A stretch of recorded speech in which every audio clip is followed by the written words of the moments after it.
Welcome to the EPG Pathshala in linguistics. In particular, welcome to the morphology and syntax paper. I'm Prabal Dasgupta, responsible for the morphology and syntax paper. I work at the Indian Statistical Institute. In this session, we shall discuss the material from the module called Managing the Traffic of Processes. We mean, of course, the processes called syntactic transformations. We begin with a very minor technical point, a point that perhaps has occurred to you anyway in the course of your exercises, but we want to make it explicit. We want to introduce a convention called tree pruning, or pruning for short, as it is usually called. If, as a result of a transformation applying at any point in a tree, you end up finding one node repeated, in other words, occurring in two copies, one under the other, and if that repetition serves no purpose, then the double node is pruned into a single node.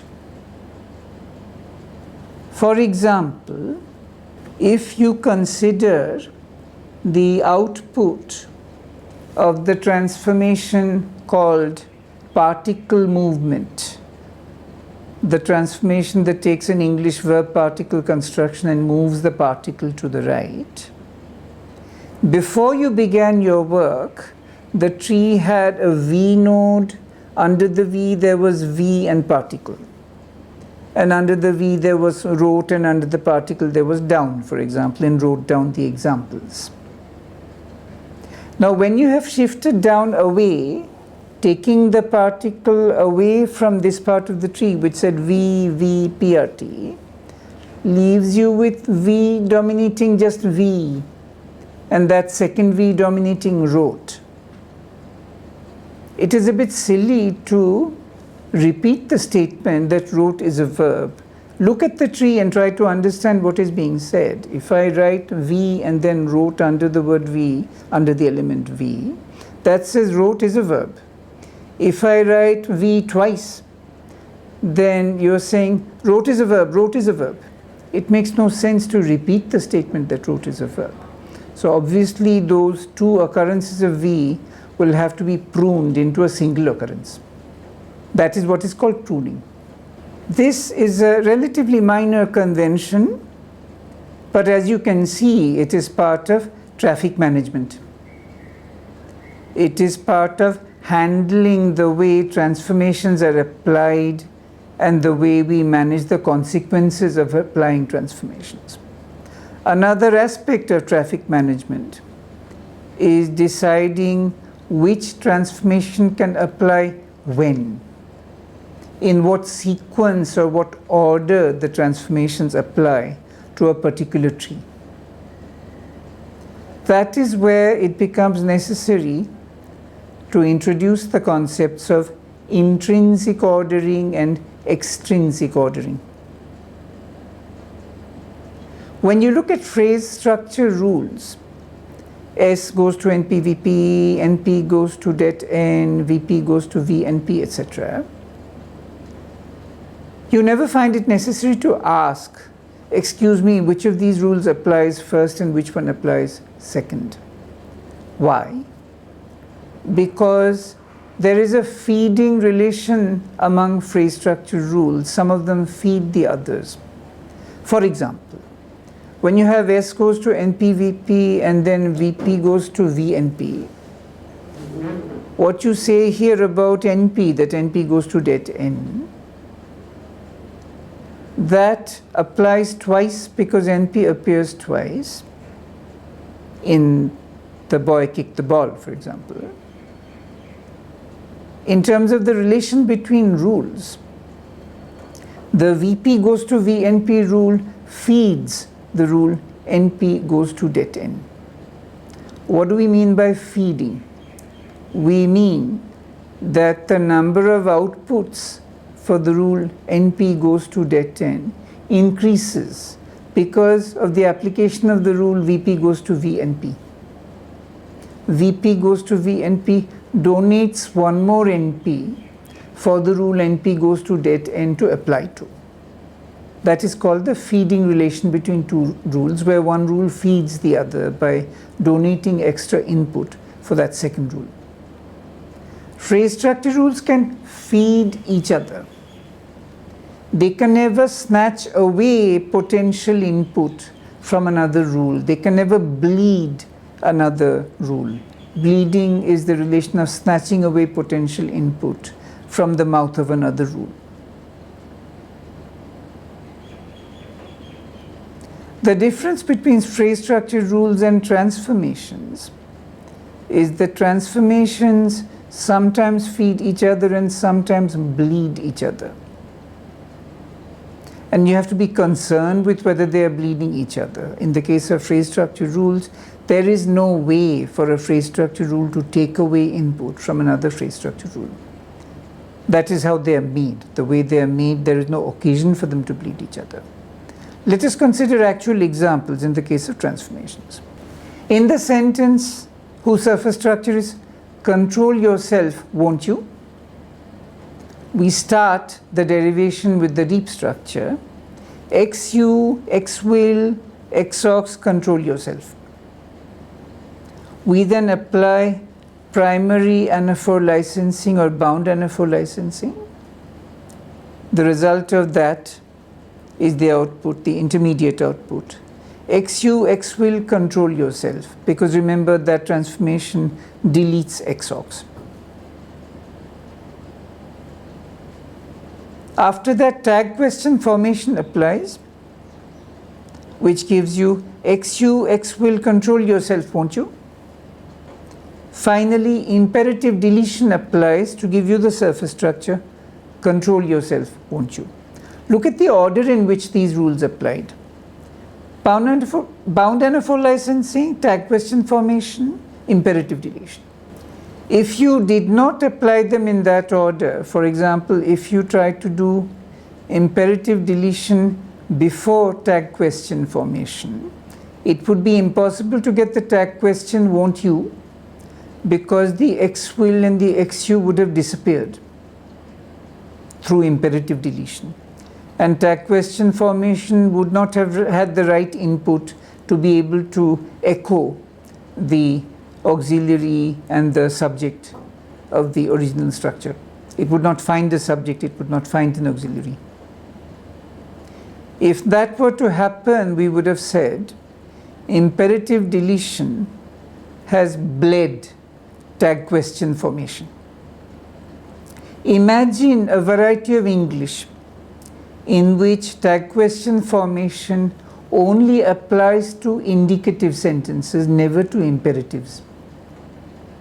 In such a variety of English, it would be appropriate to let imperative deletion bleed tag question formation, because you would want tag question formation to apply only to indicative sentences, giving you output like John has come late today, hasn't he?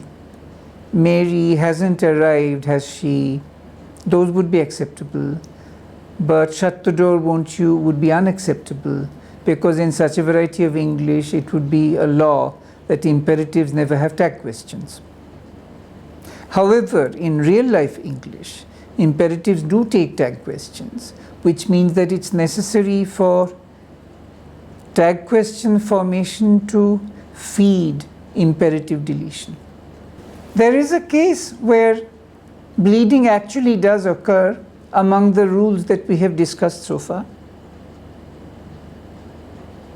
Consider gapping, which turns Ram loves Sita and Shyam loves Radha into Ram loves Sita and Shyam Radha. If you try to apply tag question formation, you can do it with the full form of the sentence. You can say Ram loves Sita and Shyam loves Radha, don't they? But if you try to apply it after gapping, you would get the sentence, Ram loves Sita and Shyam Radha, don't they? That's a bad sentence. That's not something you say in English. In other words, what we were saying about the imaginary variety of English in which tag question formation fails to apply to imperatives. In real life English, that idea is instantiated in the case of gapping. The output of gapping does not allow tag question formation. In other words, the rule of gapping bleeds the rule of tag question formation. It snatches some potential inputs away from it. These are reasons for which we decide that transformations are extrinsically ordered, whereas phrase structure rules are intrinsically ordered. In intrinsic ordering, there is only feeding, there is no bleeding. And it is therefore not necessary ever to specify the order in which phrase structure rules apply. They can simply apply in any order they want. If they keep applying, they will produce the outputs that we are after. In the case of transformations, if you keep looking at the details of what is possible and what is not possible, you arrive at a list of transformations. And you're able to say transformations are drawn from that list in the sequence given. From the discussion so far, you can work out the sequence for the rules imperative deletion and tag question formation and gapping and so on. So far we have stuck to single sentences. We have not looked at cases of subordinate clauses embedded in bigger sentences. When we go to those cases, our story about the extrinsic ordering of transformations becomes complicated. Consider a sentence like, Ram seems to himself to like himself.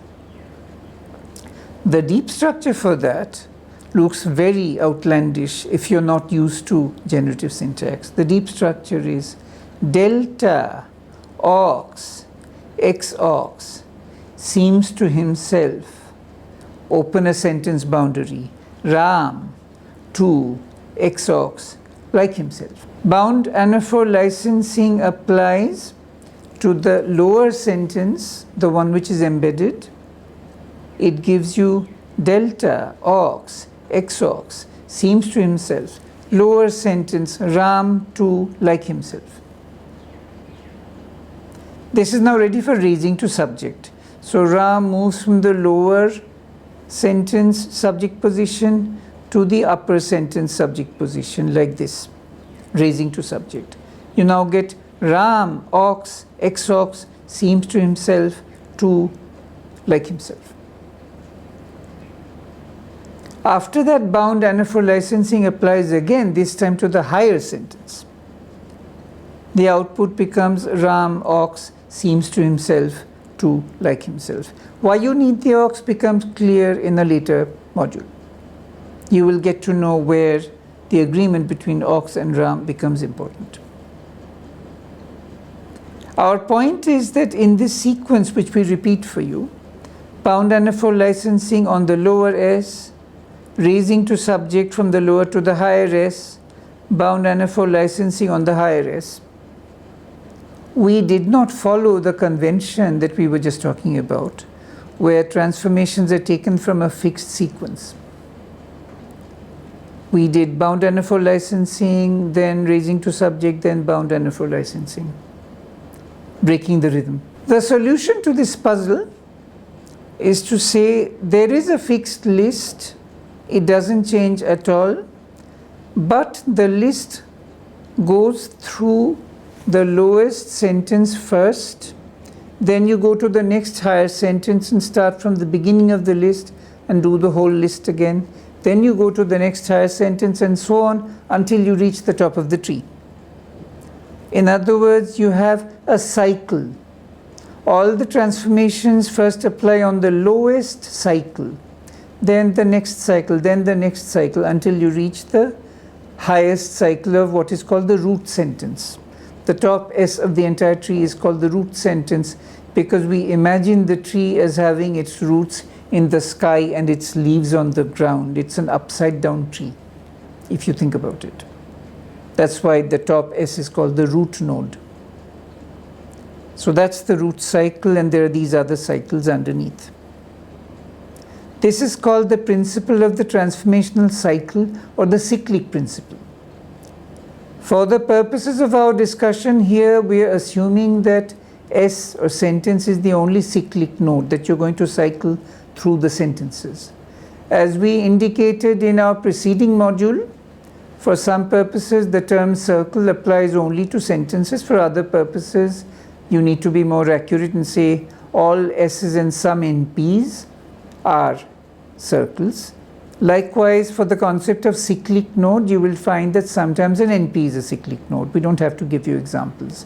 You will get them in advanced syntax. But for your purposes, you can simply assume that the only cyclic node is S. That you go to the lowest S, then the next higher S, then the next higher S. So that's the transformational cycle. These rules in the list that you apply one after the other, first on the lowest cycle, and that you keep repeating cycle after cycle, these are called cyclic transformations. Transformations that belong to the cycle.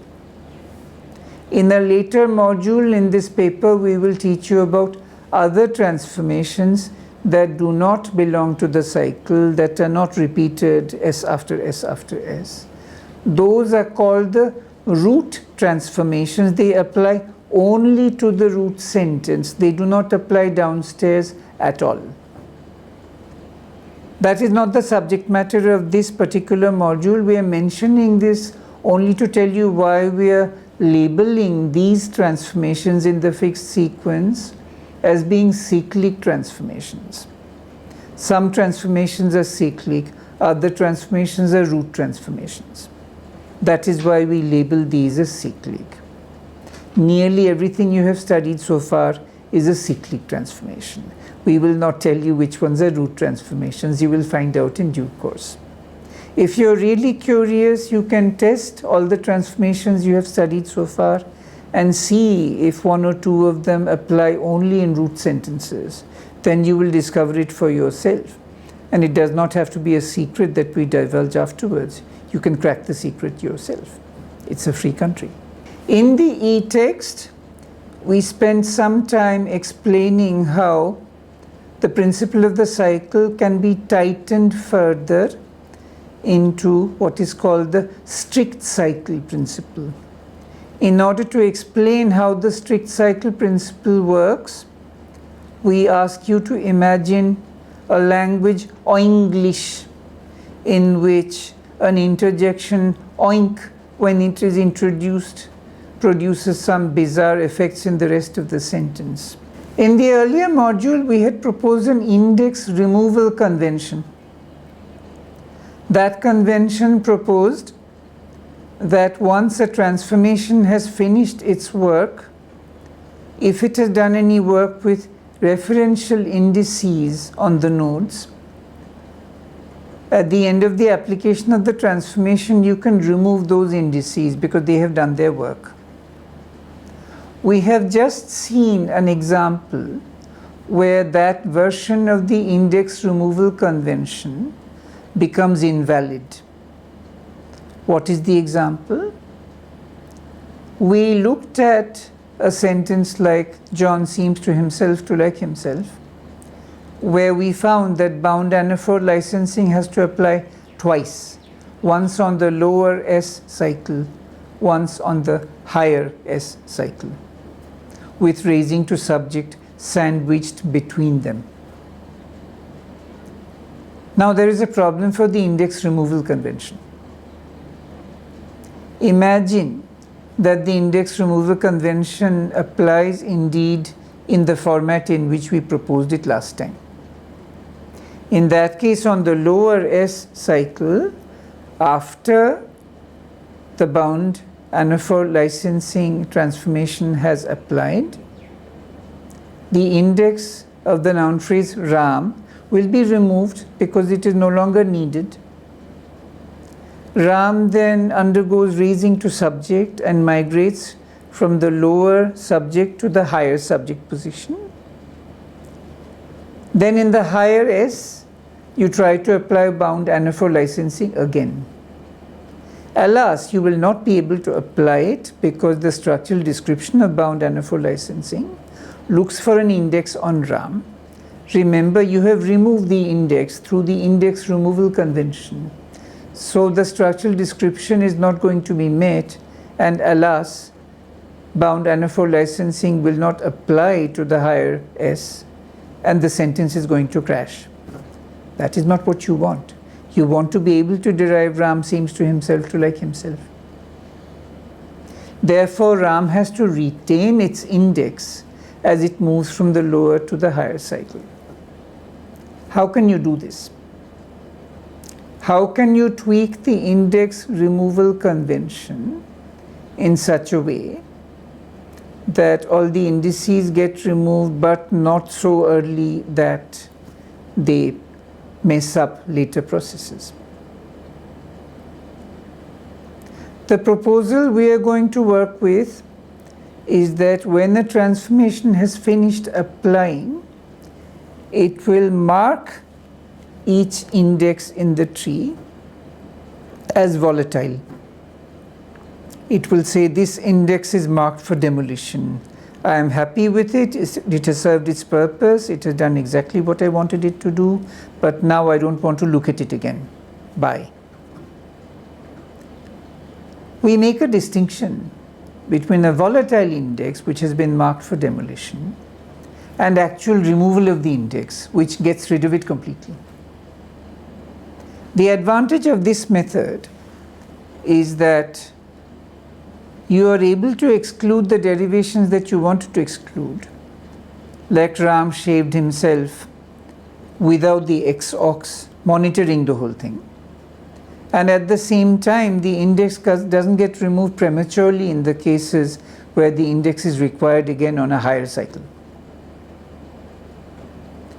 Now that we are going into the details of how these conventions work and how they make sure that some derivations crash whereas other derivations are successful, it is time to survey the class of examples that such a convention is designed for.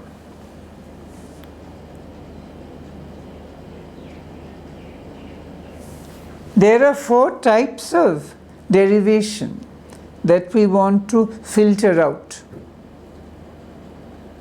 When there is incoherent output, such as John washed herself, the reflexive herself is feminine and the antecedent noun phrase is masculine, so the two don't match, so the sentence is incoherent, we want that to crash. When the input is incoherent, for example, John seems Bill to be sad, where Bill cannot undergo raising to subject because there is a John sitting there, and Bill moving into the spot of John will cause John to be deleted non-recoverably, violating the principle of recoverability of deletion. The third class is where we have some element inside the sentence at the surface structure which should not be there, either a volatile element or a delta. The fourth class is what is called meaningless output. Sentences like sincerity admires John. So you've got 4 problems for which we would like to propose a filtering approach, that the derivation is filtered out, that it is rejected as a bad derivation. The 4 cases are where the output is incoherent, where the input is incoherent, where there is gadgetry in the output, and where the output is meaningless. Index removal is a convention designed for incoherent output. So let us assume that index removal takes care of that class of derivations to be excluded. What you're doing in this strategy is you're planting gadgetry in particular spots, you're planting indices, and that will cause the derivation to fall under the class of unwanted gadgetry in the output. In other words, you're converting one problem class into another problem class. You're converting incoherent output examples into gadgetry in the derivation examples, gadgetry in the surface structure examples. In the case of John seems built to be sad, it is the opposite problem from too much gadgetry. It is too little gadgetry. The deep structure of John seems built to be sad should have been delta seems built to be sad, where delta is a gadget designed to hold the place of the upstairs subject blank so that the downstairs subject can move into the upstairs subject. The reason John seems built to be sad is going to lead to a bad derivation, incoherent input. Can also be expressed by saying that you didn't put the right quantity of gadgetry there. Instead of generating a delta subject upstairs, you have generated an actual overt subject, and the two overt subjects are going to clash in the presence of a raising to subject trigger like seem. What about meaningless output? What about sincerity admires John? How do you deal with the problem of filtering out derivations that lead to meaningless output? In the classical period of generative syntax research, the 1960s, it was believed that it is the task of the transformational grammar to throw those out as well, to make sure that those derivations don't work. As a result, an elaborate apparatus was set up with selectional features and other special devices to make sure that a sentence like sincerity admires John never gets generated. Linguists have later come around to the view that that is not a linguistics problem, that is a literature question. They have come around to a way of thinking that says if some poet or some playwright or some fiction writer wants to say sincerity admires John, who are we to stop such a person from saying this? It is true that the sentence does not have a normal meaning, but you can force a meaning on it.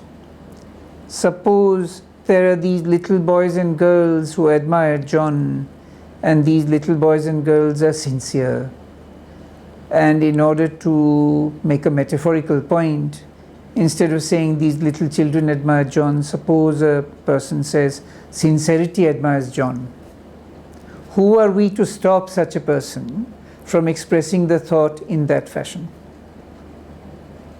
It is true that to the normal ear, it sounds like a strange sentence which doesn't mean anything. However, there is nothing in the syntax to prevent sincerity admires John from being generated. You can see that by watching a person say the sentence in this metaphorical context, and the fact that you understand such a person quite well. That shows that there is no grammatical difficulty. It is not as if sincerity admires John is not English. You have to go case by case on this kind of issue. You have to look at particular sentences and decide whether they could perhaps be used in literature or not. But you see, looking at it case by case is not a job for the linguist. It is a job for the literary theorist to address. Linguists cannot handle the question. That is the current view, and that is the view that this course adopts. Now let us summarize what this module has tried to do. We are looking at traffic management issues in transformational grammar. We have looked initially at a very minor technical point, but it needed to be settled first, the point of pruning.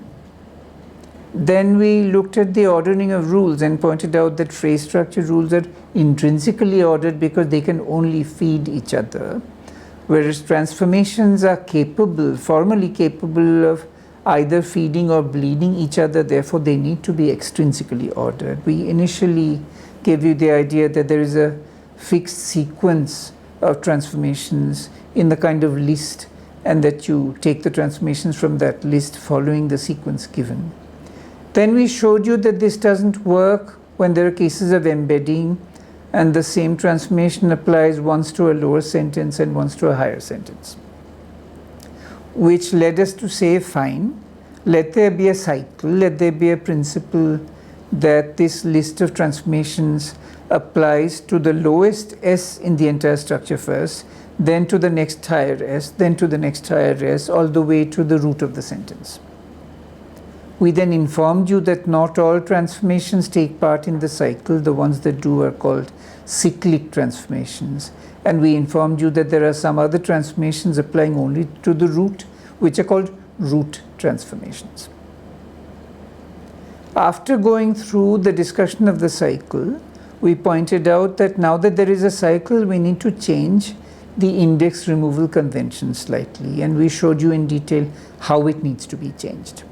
That led us to survey all the classes of cases where we want a derivation to crash on purpose in order to prevent certain kinds of output from being generated. And we took a theoretical look at the question and divided the derivations that we want to exclude into several types and discussed them in detail. We concluded by saying that present-day syntacticians are no longer trying to exclude what is called meaningless output, sentences like "sincerity admires John," because syntacticians have decided that we are not the persons who should judge whether a grammatically well-formed sentence has a well-formed meaning or does not have a well-formed meaning. We should leave that question to the creative writers and to literary critics who judge their activities. That was the content of this module. We encourage you to look at the e-text. We sometimes deliberately withhold some of the e-text material in the oral presentation to compel you to go to the e-text. We hope that this slight deviation does not disturb you. If you do have questions about this or any other part of the course, please don't hesitate to get in touch with us. We will try to answer your questions as quickly as possible. Thank you for your attention.